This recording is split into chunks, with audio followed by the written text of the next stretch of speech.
How are you guys? Welcome back to Wargaming China.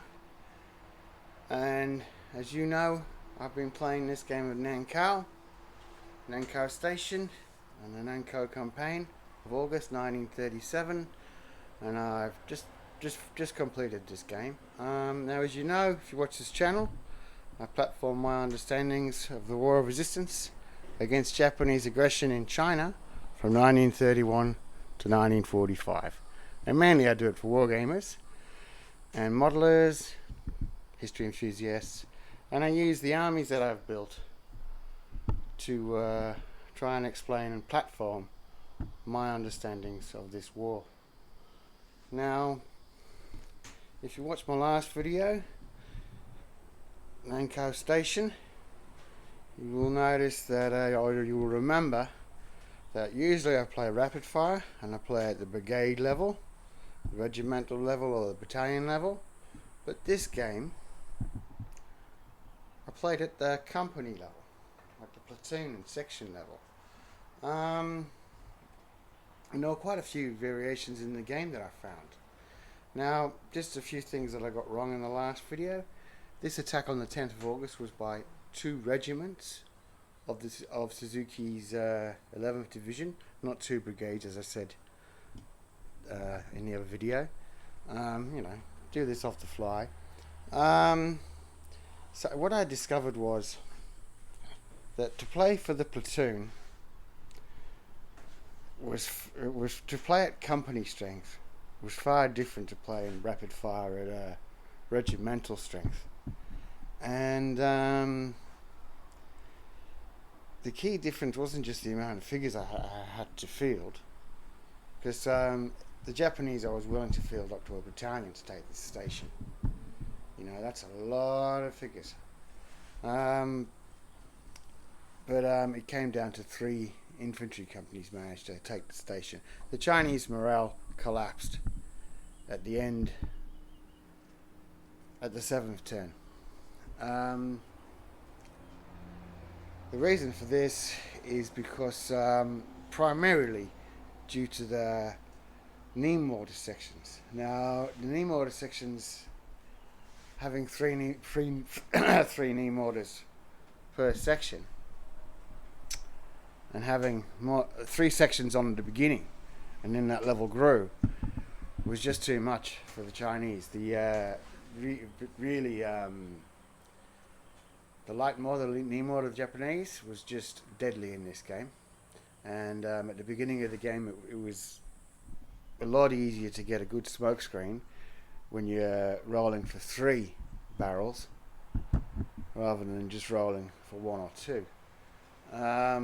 So the smoke screen was very effective. The Japanese were shielded from a lot of casualties throughout the first 4 turns while they took the wire, just because the smoke screen was so effective. And then when I combined the Japanese two Japanese 75mm Type 38 and a 105 plus 2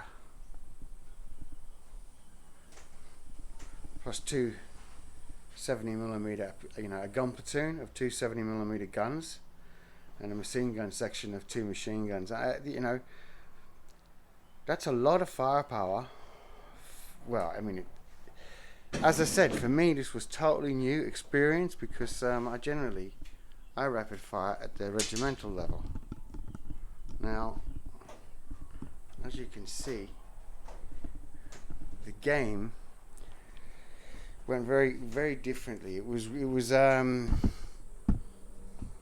think if the Chinese had played this as a battalion and faced a regiment of Japanese, I think the game would have been over even quicker.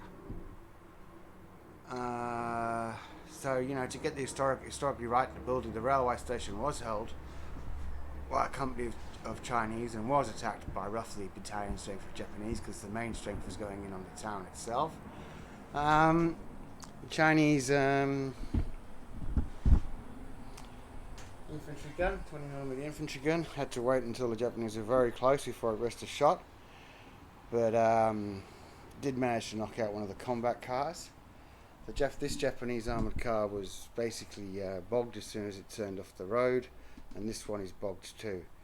The movement was very hard for armoured vehicles off-road, but I did use the road to bring an infantry company up, debus here and attack. The Chinese had laid mines, and this certainly annihilated, along with close range rifle fire, the Japanese attack on the Chinese right. But as I said, now the Chinese morale has collapsed, and the company will have to retreat back to Nankou, the town, which will be the subject of my next of a forthcoming game. So the figures I used, as usual, I used my Japanese Airfix 172nd Infantry with a few Hong Kong knockoffs and the odd Fujimi figure thrown in. And for my look in the future, I'll present my Germanized formation to you. But this was mainly its Revel, Empire and Caesar World War I German infantry figures, painted as Chinese, sorry, and there are a few discrepancies and things that are wrong about that, but that's not the subject of today's video. It was a very good game, really enjoyed it. It was a quick game. As I said, the Chinese morale collapsed at the beginning of turn 8, so they nearly went the whole game, and it was a very enjoyable game. Although as a single solo player, it didn't offer me the opportunity to give myself as many surprises as I would want to. So maybe I wouldn't recommend this scenario for solo players. But for me, it was an experiment using the company level war games rules, and as you can see, by laying smoke and advancing through it, it was only when the Japanese really got beyond the Chinese wire and lost their smoke screen that their casualties piled up very quickly, because the Chinese were shooting at them at short range as regulars in the open. So the Japanese did take a lot of casualties. The minefields worked well. I just use the same old rapid fire rules. As soon as the infantry is committed to the minefield, we roll a d6. 1, 2, 3, 4, 5, 6 is the casualties you get. You roll a 1, you get 1. You roll a 6, you get 6. So between two companies, I also had drawn out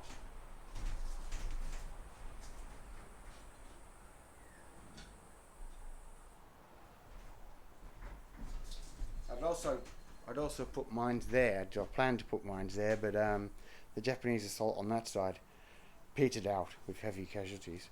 The mortar section did move forward. No Japanese suffered collapse of morale. And when that light mortar section over there started to advance and pounded the building, it basically wiped out most of the Chinese in this position and this position. So very good weapon at platoon level, section level. It made the Japanese very flexible. I thought it was a great way to play as the Japanese, because it was more historically accurate than what you'd get away with in rapid fire. But at the same time, because you have so much more figures on the game, the game was more fatiguing, tiring, because you have to concentrate all the time in a war game, and old war gamers know that after a game you can be knackered. So a bit more fatiguing playing at the company level, but you probably will see me doing it again. Now, for my trucks here, I just had that each truck carried an infantry section, which was nice and simple.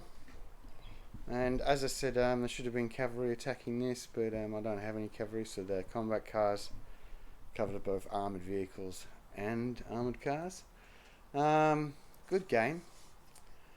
There is a company game, I think, called what is it?